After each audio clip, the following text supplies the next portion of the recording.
ବାପା ହେଇପାରିବୁନି। ବାପା ହବାର ଯୋଗ୍ୟତା କଣ ତୋର ନାହିଁ? କାହିଁକି ନାହିଁ? କାରଣ ମୁଁ କହ, ଅଟଇ କଲୁ କାହିଁକି? ମୋ ମନ କହୁଛି ତୁ ମତେ ନିଶ୍ଚୟ କିଛି ଲୁଚାଉଛୁ। କହ ଭାଇ, କହ, କଣ ହେଇଛି? କହ। ନା, ମୁଁ ତତେ ସେ କଥା କହିପାରିବି।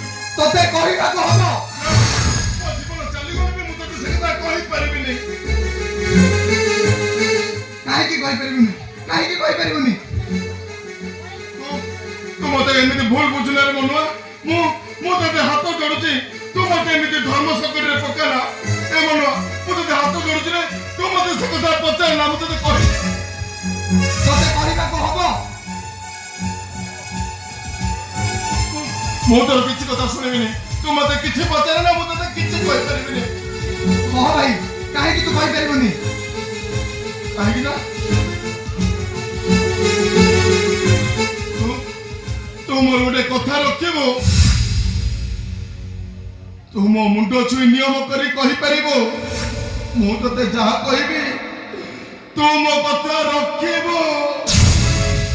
ମୁଁ ତ ମୁଣ୍ଡ ଛୁଇଁ ଶପଥ କରୁଛି ଭାଇ, ମୁଁ ଏ କଥା କାହାରିକୁ କହିବିନି। ତାହେଲେ ଶୁଣ,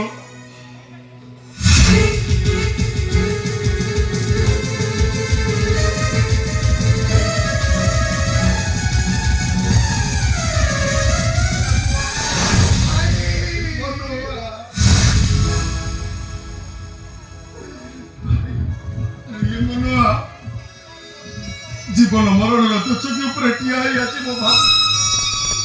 ମୁଁ କାହାର ହେବି? ଗୋଟିଏ ପଟେ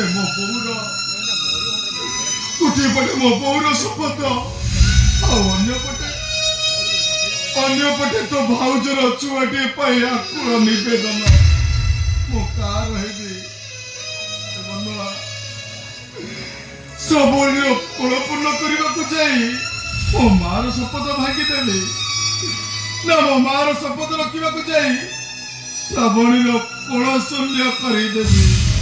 ସେ ଶପଥର ମୂଲ୍ୟ କିଛି ନାହିଁ ଭାଇ। ଯୋଉ ଶପଥ ରଖିବାକୁ ଯାଇ ପୁଣ୍ୟ ବଦଳରେ ପାପ କରାଯାଏ, ଅନ୍ୟର ହସ ଖୁସିକି ଛଡେଇ ନିଆଯାଏ, ସେଠି ଶପଥ ମୂଲ୍ୟହୀନ ହୋଇପଡେ। ହେଲେ ମୁଁ ତ ଗୋଟିଏ ପୁଅ। ଆରେ ସିଏ ବି ଗୋଟାଏ ମା। ମା ହୋଇକରି ପୁଅ ପ୍ରତି ଥିବା କର୍ତ୍ତବ୍ୟ ଭୁଲି ଯାଇପାରିଲା।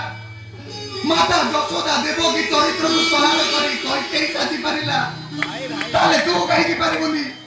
ମୁଁ ଏମିତି ଧର୍ମଦ୍ରୋହୀ ହେଇପାରିବିନି ରେ। କିନ୍ତୁ ତୁ ବାପା ହେଇ ସାରିଛୁ। ନା, ମୁଁ ବାପା ହେଇପାରିବିନି। ଏ ମନୁଆ,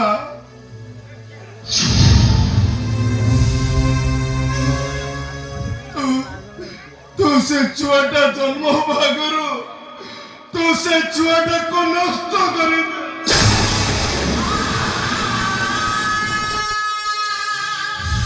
କଣ କହିଲି ଭାଇ? ସେ ଛୁଆଟାକୁ ମୁଁ ନଷ୍ଟ କରିଦେବି? ଗୋଟାଏ ମାର ଶୂନ୍ୟ କୋଳ ଅପେକ୍ଷା ତୋ ଶପଥ ତୋ ପାଇଁ ଏତେ ବଡ ହେଇଗଲା। ଗୋଟାଏ ନିଷ୍ପାପ କହଳା ଛୁଆର ଜୀବନ ଅପେକ୍ଷା ତୋ ବୋହୂ ତୋ ପାଇଁ ଏତେ ବଡ ହେଇଗଲା। ମୋ ବୋଉ ମୋ ପାଇଁ ବହୁତ ବଡ। ସିଏ ମୋ ପାଇଁ ଆକାଶ ଛୁଇଁ ଉଚ୍ଚ। ଆଉ ତା ପାଇଁ ଏ ଦୁନିଆର ସବୁ ନିନ୍ଦା ଅପମାନକୁ ମୁଁ ମୋ ଦେହ ସାରା ଚନ୍ଦନ ଭଳି ବୋଳି ହେଇଯିବି। କିନ୍ତୁ ସେ ଛୁଆକୁ ମୁଁ ନଷ୍ଟ ହବାକୁ ଦେବିନି। ମୁଁ କିନ୍ତୁ ତାର ବାପା ହେଇପାରିବି ନା। କାଲି ସକାଳେ ଯେତେବେଳେ ଏ ଦୁନିଆ ପଚାରିବ ସେ ଛୁଆର ବାପା କିଏ, ତାହେଲେ ସେ ତାର କି ପରିଚୟ ଦବ? ତା ପରିଚୟ ରହିବ ସିଏ ମହାପାତ୍ର ବଂଶର ଦାୟକ। ଆଉ ମୁଁ କାହିଁକି ସେଇ ଶବ୍ଦକୁ ତୁ ପୂରଣ କରିଦେଇ ପାରିବୁ? ଏ ମନୁଆ, ସେ ଛୁଆର